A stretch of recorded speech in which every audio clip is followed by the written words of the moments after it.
let's talk about actually applying the port to your nose.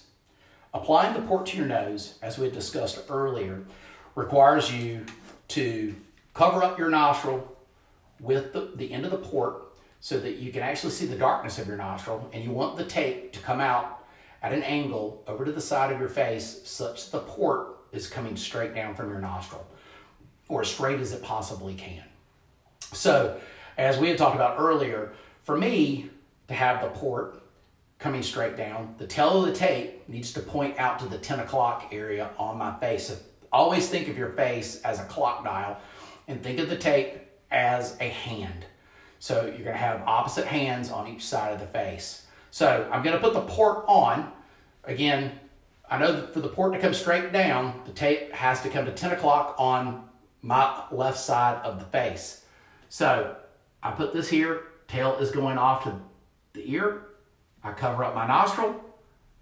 I seal the tape.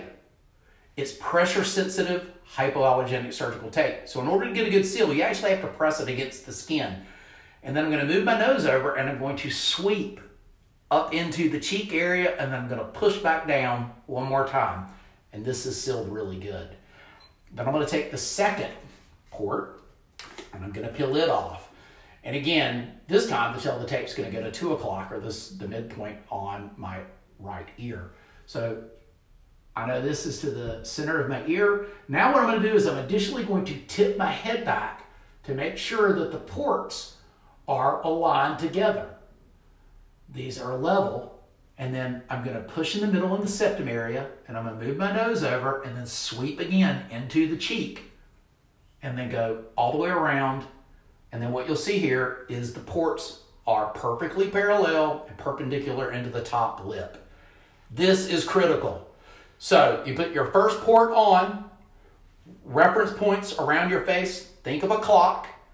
Your second one, as you're lining it up, tilt your head back and make sure you get the opening port nozzles so that they're elevated to the right distance from each other. Then you apply, seal the second side.